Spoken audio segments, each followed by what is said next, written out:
नमस्कार, तपाईँ हेर्दै हुनुहुन्छ नेपाल पोस्ट। म गोविन्द चपगाई। आज मिति विक्रमसम्म 2079 साल असार 10 गते शुक्रबार, इस्वीसम्म 2022 जुन 24 तारिक। विशेष गरी देश तथा विदेशका हेर्नै पर्ने महत्वपूर्ण खबर, विभिन्न नेताहरूको भनाई, स्वास्थ्य सम्बन्धी जानकारी, खेल खबर सँगै आज दिनभरि कहाँ के हुँदैछ सम्पूर्ण जानकारीहरू लिएर शुभ बिहानी सँगै उपस्थित भइसकेका छौँ। हामीलाई कुन ठाउँदेखि हेर्दै हुनुहुन्छ अनि कस्तो लाग्दैछ, हामी प्रति कुनै प्रतिक्रिया छन् भने कृपया तलको कमेन्ट बक्समा आफ्नो प्रतिक्रिया उल्लेख गर्न नभुल्नुहोला। आउनुहोस् समाचार सुरु गरौँ आजका मुख्य शीर्षकहरूबाट। वीरेन्द्रनगर बर्ड फ्लू संक्रमित क्षेत्र घोषणा, डिस्पोजल टोली परिचालन। पोखरामा गरियो मृगौलाको सफल प्रत्यारोपण। सार्वजनिक विधाको मजाक, नगरसभा सकिएको उपलक्ष्यमा 12 विषयमा विधा। सबै न्यायाधीशको सम्पत्ति छानबिनका लागि आयोग बनाउन माग। यौन हिंसा पीडितलाई राज्य कोषबाट क्षतिपूर्ति दिलाउन सांसदहरूको जोड। मुलुकमा परिवर्तन ल्याउन टङ्क प्रसादको योगदान महत्वपूर्ण, अध्यक्ष ओली। फोहोरको समस्या झनै विकराल भयो, मन्त्री झाँक्री। अध्यक्षका छोराले फुटाए गाउँपालिकाको गाडी, मर्मत गर्ने शर्तमा माफी। सगरमाथा चढेकी दिया भन्छन्, मेरो आँखामा हेर्नुहोस् आनन्द पाउनुहुनेछ। न्यायाधीश कोइराला र वकिल पोखरेललाई कारबाही गर्न रापरपाको माग। लेखा परीक्षण प्रतिवेदन नबुझाउने 22 बिमा कम्पनी कारबाहीमा। अर्थमन्त्रीको राजीनामा माग्दै पूर्वका उद्योगी र मजदुर आन्दोलनमा। रामायण सर्किट रेल जनकपुर धाममा मुख्यमन्त्री राउतद्वारा स्वागत। न्यायाधीश र अधिवक्ता बीचको घुस लेनदेन प्रकरण सदनमा प्रवेश। रामेछाप नगरपालिकाले ज्येष्ठ नागरिकको घरमै स्वास्थ्य परीक्षण गर्ने। संसदीय समितिमा प्रेम आले विरुद्ध उजुरी कारबाही गर्ने समिति कागजमा मात्रै सीमित।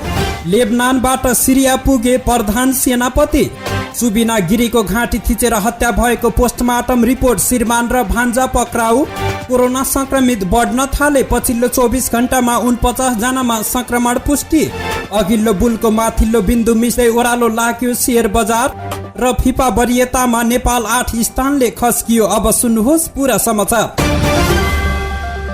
सुर्खेतको वीरेन्द्रनगरमा भेटिएको बर्ड फ्लू नियन्त्रण गर्न संक्रमित क्षेत्र घोषणा गरेर डिस्पोजल टोली परिचालन गरिएको छ। हिजो बिहिबार बिहान वीरेन्द्रनगर नगरपालिका 3 का स्थानीय टेकराज आचार्यको पंक्षी फर्ममा रहेका टर्कीमा बर्ड फ्लू पुष्टि भएको थियो। बर्ड फ्लू देखिए लगतै जिल्ला प्रशासन कार्यालयमा बसेको प्राविधिक समितिको बैठकले नियन्त्रणका लागि आवश्यक तयारी थालेको हो। सुर्खेतका प्रमुख जिल्ला अधिकारी खगेन्द्र प्रसाद रिजालका अनुसार पूर्वमा हरिडेल भूमि मावि जाने बाटो, पश्चिममा राणा टोलको पिच बाटो, उत्तरमा जुम्ला रोड र दक्षिणमा राणा टोलको ग्राभेल बाटो भित्रको एरियालाई बर्ड फ्लू संक्रमित क्षेत्र घोषणा गरिएको छ। बर्ड फ्लू भेटिएको फर्ममा 1500 टर्की रहेका छन्। प्रमुख जिल्ला अधिकारी रिजालले पंक्षी जन्य व्यवसायबाट संलग्न व्यवसायी तथा आम उपभोक्ताले सतर्कता अपनाई व्यापार व्यवसाय सञ्चालन गर्न तथा उपयोग गर्न अनुरोध गरेका छन्। पशु चिकित्सकको टोली सो क्षेत्रमा गएर थप अनुसन्धान गरिएको बताइएको छ।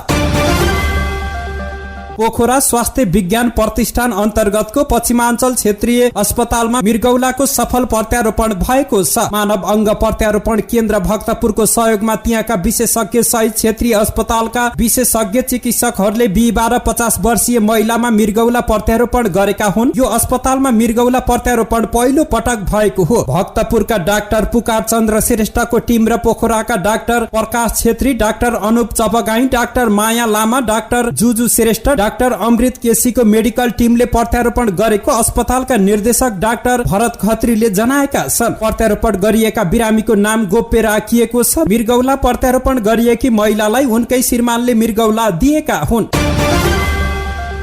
सिन्धुपाल्चोकको 12 विषय नगरपालिकाले नगरसभा सकिएको उपलक्ष्यमा सार्वजनिक विदा दिएको छ। 12 विषय नगरपालिकाको असार 9 गते बसेको 11औं नगरसभा सफलतापूर्वक सम्पन्न भएको भन्दै एक दिनका लागि सार्वजनिक विदा दिएको हो। सो नगरपालिकाका प्रमुख प्रशासकीय अधिकृत अमर प्रसाद भट्टले जारी गरेको सूचना अनुसार असार 10 गते यानी आज शुक्रबारका दिन सार्वजनिक विदा दिएको छ। सूचनामा नगरपालिका एवं नगरमा रहेका सम्पूर्ण कार्यालयहरूमा सार्वजनिक विदा गर्ने आदेश सहित अनुरोध गरिएको छ। नगरसभा सकिएको खुसियालीमा किन सार्वजनिक बिदा दिनु परेको हो भन्ने जिज्ञासामा नगर प्रमुख बालकृष्ण बस्नेतले विगतदेखि नै नगरसभाको बैठकपछि सार्वजनिक बिदा दिँदै आएकाले त्यसलाई निरन्तरता दिएको बताए। उनले भने संघीय सरकारले पनि आइतबार बिदा दिएको थियो, हामीले आज शुक्रबार बिदा दिँदा के बिग्रिन्छ र? नगरसभा बैठक सकिएको उपलक्ष्यमा बिदा दिएपछि सामाजिक सञ्जाल प्रयोगकर्ताहरूले सो नगरपालिकाको आलोचना गरिरहेका छन्।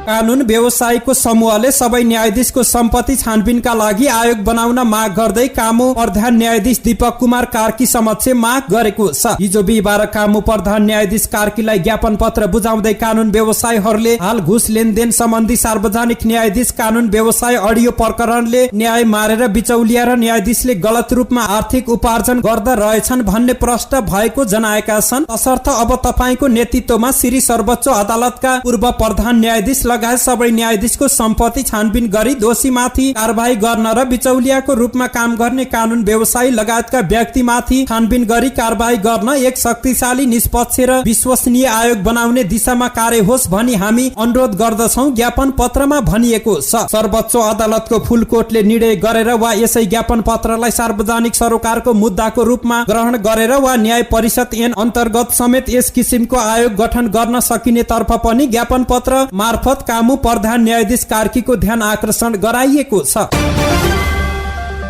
सांसदहरूले यौन हिंसामा परेका पीडितलाई राज्य कोषबाट क्षतिपूर्ति दिलाउनु पर्ने बताएका छन्। हिजो बिहीबार प्रतिनिधि सभा अन्तर्गतको कानून न्याय तथा मानव अधिकार समितिको बैठकमा सांसदहरूले पीडकबाट पीडितलाई क्षतिपूर्ति दिलाउने भन्दा पनि सरकारले राज्य कोषबाट पीडकलाई क्षतिपूर्ति परिपूरणको व्यवस्था गर्नुपर्ने बताएका हुन्। उनीहरूले राज्यले जफत गरिएको कालो धनलाई राज्य कोषमा राखेर पीडितलाई न्याय दिने व्यवस्था मिलाउनु पर्ने भन्दै यौन हिंसाका अपराधमा हदम्याद राख्न नहुने जिकिर गरेका छन्। बैठकमा बोल्दै नेकपा एमालेकी सांसद डाक्टर बिन्दा पाण्डेले पीडक पक्षबाट उठाइएको जरिमानाको रकम राज्य कोषमा राख्ने नभई पीडितलाई दिनुपर्ने बताइन्। उनले अहिले पीडक पक्षसँग लिएको क्षतिपूर्तिले पीडकको आत्मसम्मानमा चोट पुग्ने भएकाले राज्य कोषबाट दिने व्यवस्था गर्नु उचित हुने धारणा राख्दै बलात्कार पीडित महिलाहरूबाट जन्मेका बच्चाहरूका आमाले अभिभावकत्व ग्रहण गर्न नसकेको अवस्थामा राज्यले अभिभावकत्व लिनुपर्ने बताएकी छिन्।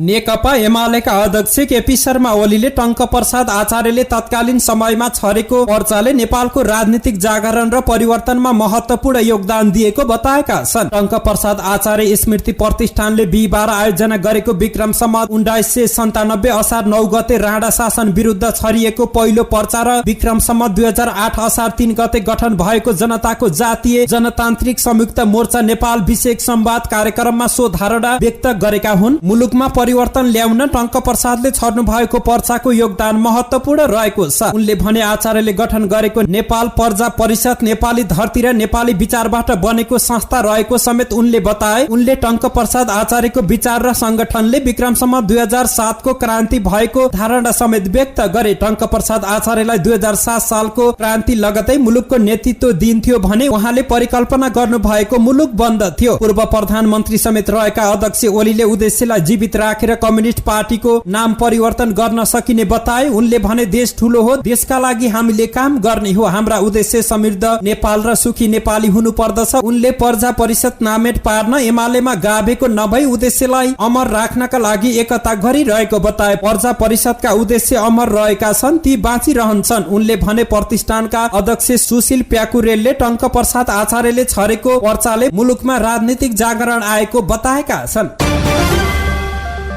शहरी विकास मन्त्री रामकुमारी झाँक्रीले शहरमा फोहोरको समस्या झनै विकराल बन्दै गएको बताएकी छिन्। हिजो बिहीबार काठमाडौँमा टुकुचा खोलाको फोहोर पानी परिशोधन केन्द्र शिलान्यास गर्दै मन्त्री झाँक्रीले शहरको फोहोरको समस्या ठूलो रहेको बताएकी छिन्। उनले फोहोरको समस्यालाई बेलैमा हल गर्नुपर्ने बताएकी हुन्। मन्त्री झाँक्रीले फोहोर गर्ने सबै रकम उठाएर फोहोरको काम गर्न नसके पुस्तौंसम्म ऋणको भारी बोकिरहनु पर्ने बताइन्। फोहोर घरबाट चोक र खोलामा लगेर थुपार्ने परिपाटी बन्दै गएको भन्दै यसलाई बेलैमा व्यवस्थापन गर्न आवश्यक रहेको बताइन्। शहरमा आइसकेपछि शहरका समस्या झनै विकराल बनेका छन्। शहरमा बस्ने मान्छेले फोहोर गर्छन्। फोहोर विसर्जन गर्ने समस्या एकजना गरिबीको जीवनलाई निवारण गर्ने भन्दा झनै ठूलो समस्या भएको छ। शहरमा बस्नेले फोहोर उत्सर्जन गरिरहेका छन्। उनले भनिन्, आफूले गरेको फोहोर ढलबाट खोलामा सुक्खा फोहोरहरू बाहिर ल्याएर चोकमा थुपार्ने संस्कृति बढेर आएको छ। यसैले हाम्रो गरिबीलाई घटाउनको लागि लगानी गर्नुपर्ने नेपाल सरकारको शक्ति, सामर्थ्य, ऋण, पैसा, आम्दानी सबै कुराको अतिरिक्त खर्च यसको व्यवस्थापनमा लागेको छ भन्ने कुरा हामीले थाहा पाउनुपर्छ। उनले अगाडि भनिन्, काठमाडौँमा बस्ने मान्छेले फोहोर गर्दछौं। बन्चरे डाँडामा सम्पूर्ण फोहोरका लागि ल्यान्डफिल साइट बनाएका छौं। फोहोर फालेका छौं। त्योसँग सामाजिक मुद्दा संशोधन गर्नुपर्छ। हामीले टोयलेटहरू ढलमा मिसाएका छौं। ढल खोलामा मिसाएका छौं। त्यसको ट्रिटमेन्ट प्लान्ट बनाउनु पर्छ। यो हामी सुल्टो बाटो हिँडेको होइन, तर पनि यो हाम्रो बाध्यता हो। हामीले अब जसले फोहोर गर्छ उसैसँग पैसा उठाएर काम गर्नुपर्छ भन्ने कुरा स्थापित गर्न सकेनौं भने 9 पुस्तासम्म ऋणको भारी अर्को पुस्तालाई हस्तान्तरण गर्नेछौं। मन्त्री झाँक्रीले असफलताबाट सिकेको पाठलाई अब नयाँ ढंगले अघि लैजान आवश्यक रहेको पनि बताएकी छिन्।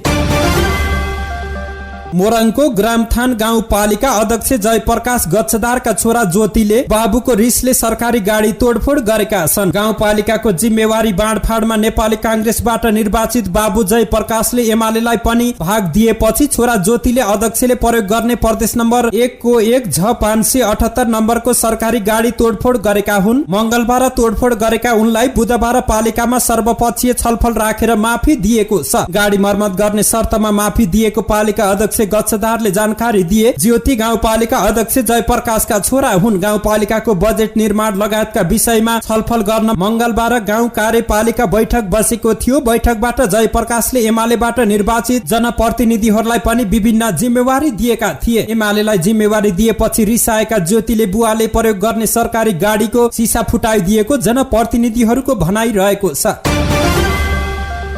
अभिनेत्री दिया पुन सर्वोच्च शिखर सगरमाथा आरोहण गर्ने दोस्रो नेपाली अभिनेत्री हुन्। गत जेठ 13 गते बिहान उनले 8848.86 मिटर उचाइको सगरमाथाको चुचुरो चुमिन। एउटी अभिनेत्रीको लागि आफ्नो अनुहार सौन्दर्यको ग्ल्यामर क्षेत्रमा अर्थ हुन्छ अनुहारै बिगार्ने किसिमले हिमाल आरोहणको निर्णय गर्नु बोल्ड निर्णय पनि हो। दियाले यस्तै गरिन्। अब दियालाई नयाँ फिल्म अन्तिम संस्कार छायाङ्कन अघि पुरानै स्वरूपमा अनुहारको काया फर्काउनु छ। एक किसिमले उनको लागि यो चुनौती पनि हो। अब हिउँले खाएको फेसलाई पहिलेकै रूपमा फर्काउने प्रयास गर्छु दियाले भनिन्। हिमाल चढेपछिको सेल्फी पोस्ट गर्दै दियाले लेखेकी छिन्, निद्रा, पानी, आँधी र घाममा खुलेपछि आँखा राता भएका छन्, छाला राता र सुक्खा भएका छन्। काम 2 भन्दा माथि लागेपछि मैले आँखा र छालालाई जोगाउन भरपूर प्रयास गरे। मैले अन्तिम पटक कहिले नुहाएकी थिएँ गन्नै बिर्सिएँ। अब यी सबै कठिनाइको बावजुद पनि तपाईले मेरो आँखामा हेर्नुहुन्छ, म हिमाल चढ्नुको आनन्द महसुस गर्नुहुन्छ।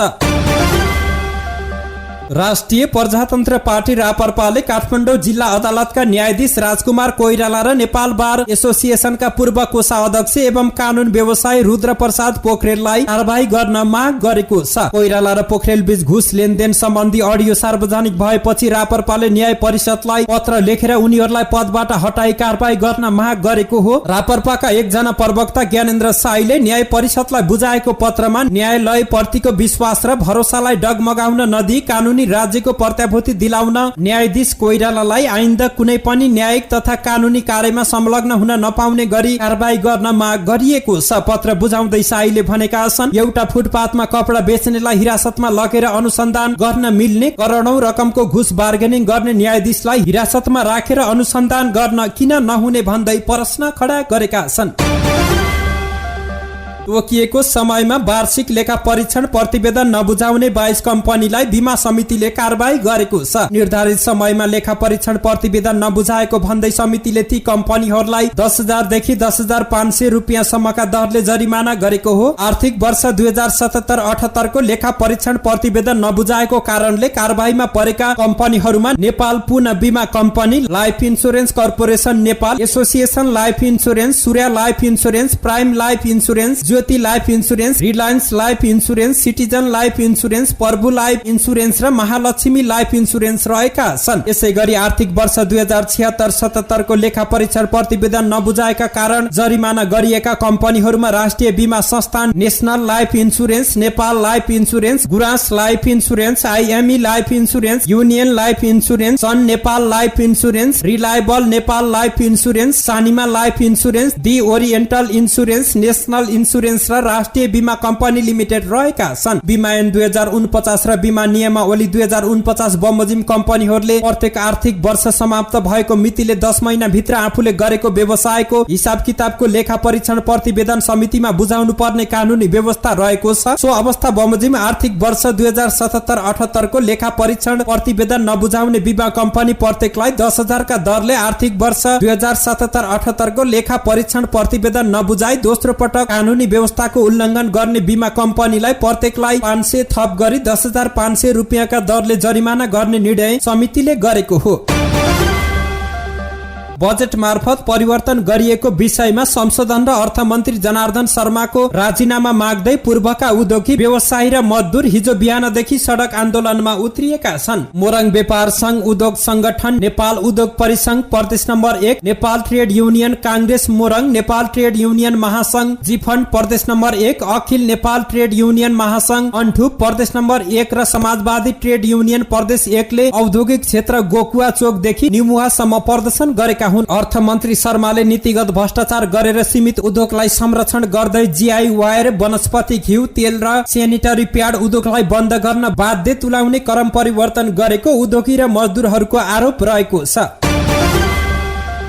500 धार्मिक पर्यटक सहित भारतको रामायण सर्किट रेल, भारत गौरव रेल बिहिबार जनकपुर आइपुगेको छ। नेपाल भारतको सांस्कृतिक सम्बन्धलाई सुदृढ बनाउने उद्देश्यले भारतीय रेल धार्मिक पर्यटक सहित नेपाल आइपुगेको हो। जनकपुर स्थित रेलवे प्लेटफर्ममा मध्य प्रदेशका मुख्यमन्त्री लालबाबु राउत, पर्यटन मन्त्री शत्रुघ्न महतो, जानकी मन्दिरका उत्तराधिकारी महन्त राम रोशन दास, जनप्रतिनिधि तथा जनकपुरवासीहरूले भारतीय पर्यटकलाई स्वागत गरेका थिए। मंगलबार भारतको नयाँ दिल्लीबाट यात्रा सुरु गरेको यस रेललाई जनकपुरमा ब्रोडगेज रेल लिंक भएकै कारण नेपाल ल्याउन सम्भव भएको हो। त्रेता युगमा राम र सीताको वैवाहिक सम्बन्धलाई जोडेर भारतको अयोध्या र जनकपुरलाई केन्द्रमा राखेर रामायण सर्किटको परिकल्पना गरिएको हो। रामायणमा उल्लेख गरिएका अन्य ठाउँहरूलाई धार्मिक पर्यटनसँग जोड्न भारत सरकारले यस रेलको यात्रा आरम्भ गरेको छ। 4 वर्ष पूर्व भारतीय प्रधानमन्त्री नरेन्द्र मोदी जनकपुर आउँदा दुई देश बीच रामायण सर्किट सम्झौता भएको थियो।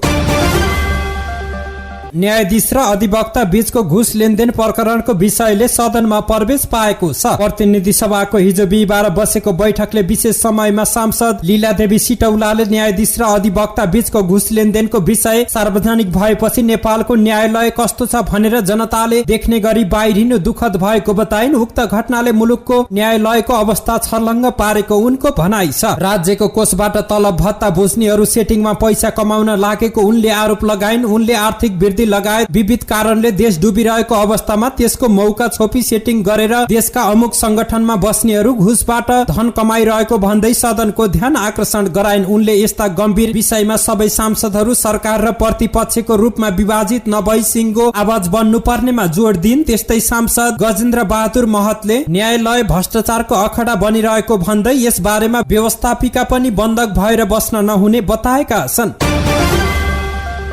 रामेछाप नगरपालिकाले आफ्नो 11औं नगरसभाद्वारा 68 वर्ष माथिका ज्येष्ठ नागरिकलाई घर घरमै आवश्यक स्वास्थ्य परीक्षण गर्ने र परामर्श गर्ने नीति लिएको छ। ज्येष्ठ नागरिक समाजको आधार घर घरमै स्वास्थ्य परीक्षण र उपचार भन्ने नाराका साथ ज्येष्ठ नागरिकसँग मेयर कार्यक्रम सञ्चालन गर्ने भएको छ। 11औं नगरसभामा पालिकाको नीति तथा कार्यक्रम प्रस्तुत गर्दै उपप्रमुख बालकुमारी कार्कीले पालिकाको 26 बुँदे नीति प्रस्तुत गरेकी हुन्। कार्कीद्वारा प्रस्तुत गरिएको नीतिहरूमा महिला उद्यमशीलता, युवा लक्षित कार्यक्रम सञ्चालन गर्ने उल्लेख गरिएको छ। रामेछाप नगरलाई पर्यटन प्रवर्धन गर्न पर्यटकहरूको नगर फुलै फुलको शहर निर्माण गर्दै रामेछाप नगरपालिकालाई ऐतिहासिक शहर बनाउने उल्लेख छ। एक घर एक धारा कार्यक्रम सञ्चालन गर्ने, सिंचाइका लागि सिंचाइ सुविधा पुर्याउने र जमिन बाँझो रहने अवस्थाको अन्त्य गर्ने नीति प्रस्तुत गरेको छ।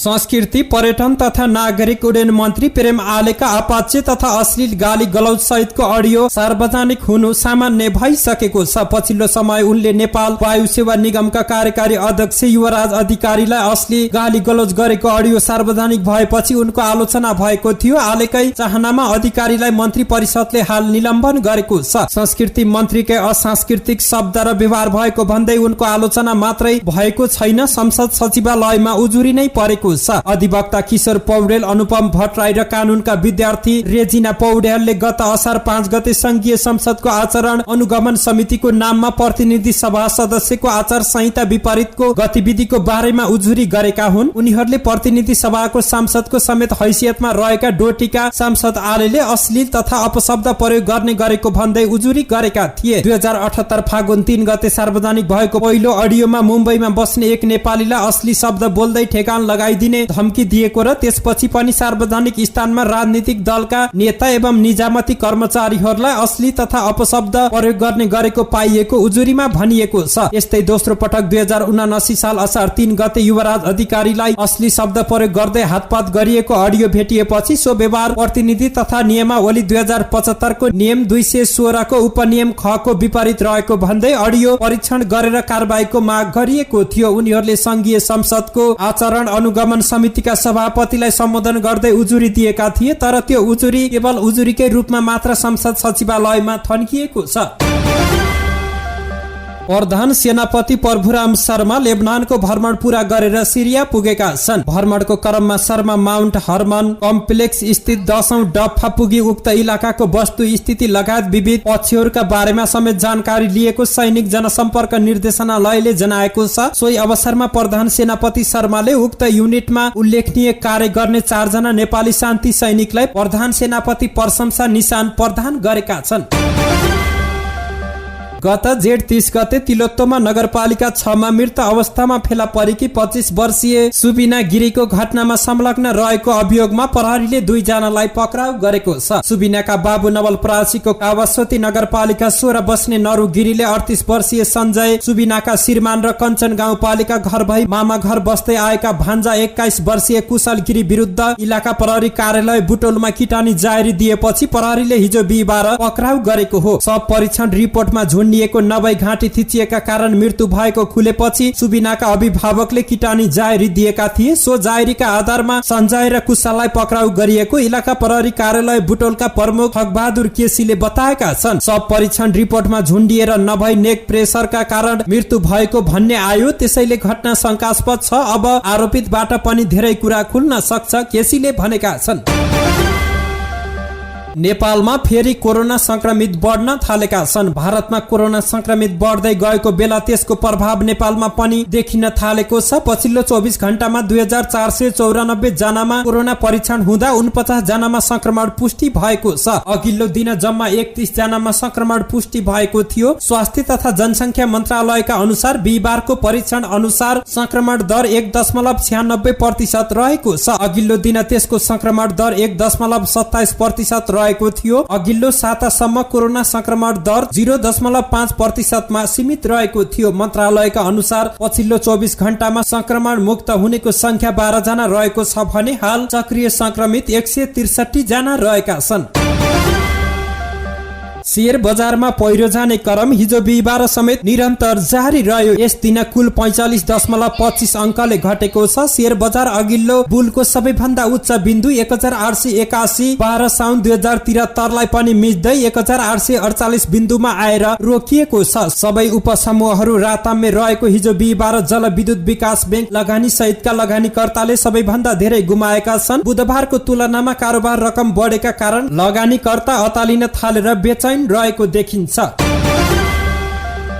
नेपाल फिफा वरियतामा एकै पटक 8 स्थान तल झरेको छ। विश्व फुटबलको सर्वोच्च निकाय फिफाले हिजो बिहीबार सार्वजनिक गरेको पछिल्लो वरियतामा नेपाल 8 स्थान तल झर्दै 176औं स्थानमा पुगेको छ। यसअघि मार्चमा जारी भएको वरियतामा नेपाल 168औं स्थानमा रहेको थियो। नेपाल गत जेठमा कुवेतमा खेलेको एएफसी एसियन कपको अन्तिम चरणको छनौटमा समूह चरणको 3वटै खेलमा पराजित भएको थियो। छनौटमा नेपाल जोर्डनसँग 2-0 ले, कुवेतसँग 4-1 ले र इन्डोनेसियासँग 7-0 पराजित भएको थियो। 3 खेलमा हारेको असर वरियतामा समेत परेको छ। नेपाल एकैपटक वरियतामा धेरै स्थान गुमाएको सन् 2014 पछिको यो पहिलो पटक हो। यस वर्ष सेप्टेम्बरमा नेपाल एकैपटक 17 स्थान तल झरेको थियो। यस वर्ष भने फेब्रुअरीमा 167औं स्थानमा रहेको नेपाल मार्चमा 1 स्थान तल झरेको थियो।